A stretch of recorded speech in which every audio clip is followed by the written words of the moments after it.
What's up, Wing Chun community? Sifu Thommy here today with Sifu Thomas. Hello. Today we are going to cover some of the essential techniques of Wing Chun called Pak Sao, the slapping hand. There are offensive ones and there are defensive ones. And in this video, we're going to focus on the offensive ones. Next week, we're going to cover the defensive Pak Saos. Let's get right into it. As I mentioned before, there are 4 ways of how you can apply Pak Sao. 2 offensive ones and 2 defensive ones. Getting caught up here. 2 defensive ones. Let's take a look at the first offensive outside Pak Sao.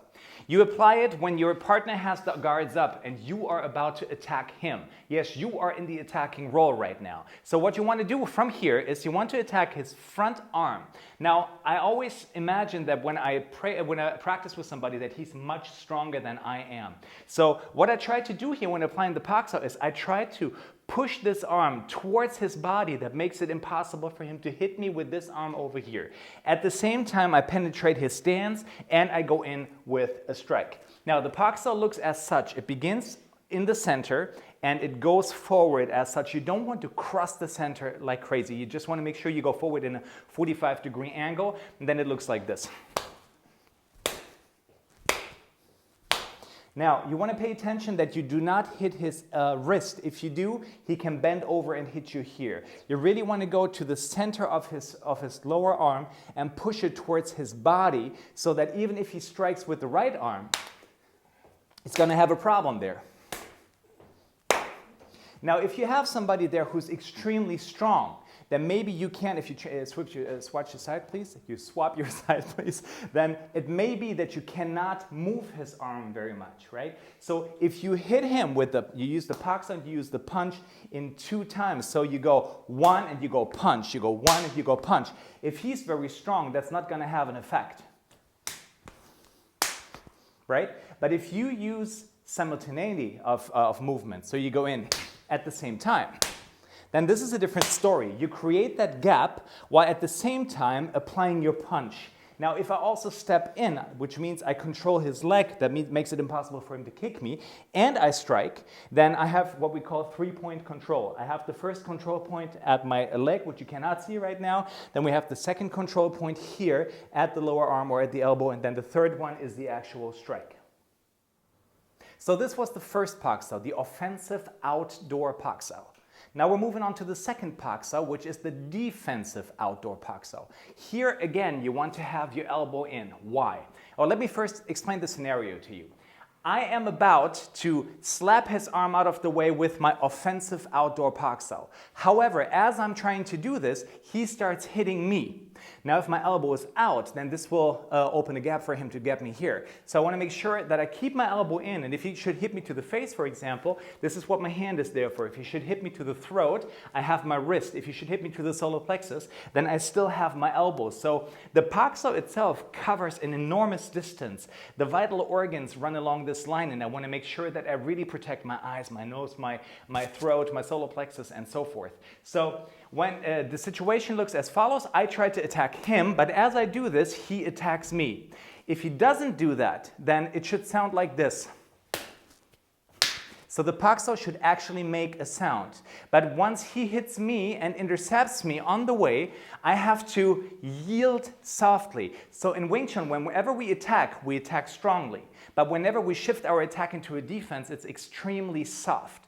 Because we always have the idea that we have to be able to apply our techniques against somebody with superior strength and who's much more aggressive than we are. And we cannot do that with our force. Should I try to apply my force where he punches, it should look like this. It's going to look like this, right? It's going to throw me over. If I apply my force against his force, those are 2 colliding forces, and obviously stronger person wins. So therefore, I have to use a more intelligent method, and that is buffering and getting my body out of the way. And all of that has to happen in a split second, and this is why we practice this. So from here, I try to attack him, but he attacks me. And what happens here is that he pushes my arm back toward me. We know this movement from the third set of the Siam Tao form, where we go from Fuksa into Wusa and then we bring it back. Now, when we do that, we also collapse with our collarbone, and thereby we make a little bit more room. And then what we do as the next part would be to shift our body out of the way. So let's take a look at that application. I try to go in, doesn't work. He pushes me in, over, and I absorb his punch, and I lead him past me. Let's do that a couple of times. You can hit really fast, really powerful. And then I add a punch. So all of that has to do a lot with timing. If I should get him before he can launch his attack, bam, then the offensive Pak Sao is in order. If he should hit me already, then I still have to be able to adapt and get my body out of the way. So in order to bring some quality into this technique, I encourage you to train it slowly. So first of all, you have somebody who's stationary, who doesn't move, and then you just apply your body weight into your Pak Sao, so that you actually have power behind your strike. And then you break it down into learning steps. For example, you get contact with the opponent's arm, he pushes, and you allow him to get close to your body. What you don't want to do is you don't want to push to the side, backhand please, or downward, because this creates different impulses that he can make use of. Right? He can give me a backhand, here he can give me a roundhouse punch, and so on. Okay, so when you do this, make sure you get contact first, then you buffer, and also have this springiness. So let's say he pushes, but then he withdraws his hand, then my arm has to shoot forward. Now if you look at this in an application, it would be this. Even if he hits really fast, yeah, and you pull back, you go boom, bring it back, okay?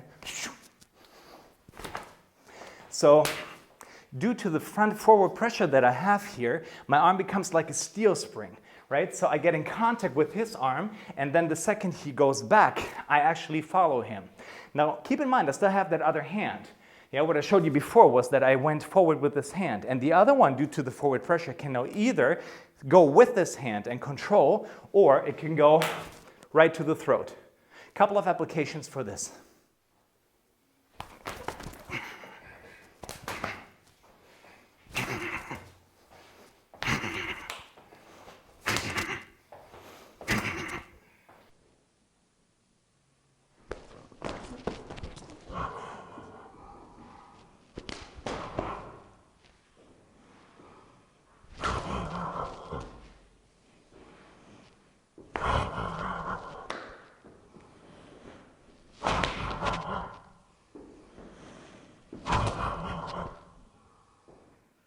And this concludes the video for this week. I hope you enjoyed it. Train it. Make sure that you take turns and that you go slowly first and that you gradually increase your skills. Have fun practicing it. If you should have any questions, make sure to send me a message. Here you can see my contact details, and I will see you next week. Remember, always train your body, train your mind, and train your spirit. Martial arts is personal development. I'll see you next week. Thank you. Bye-bye.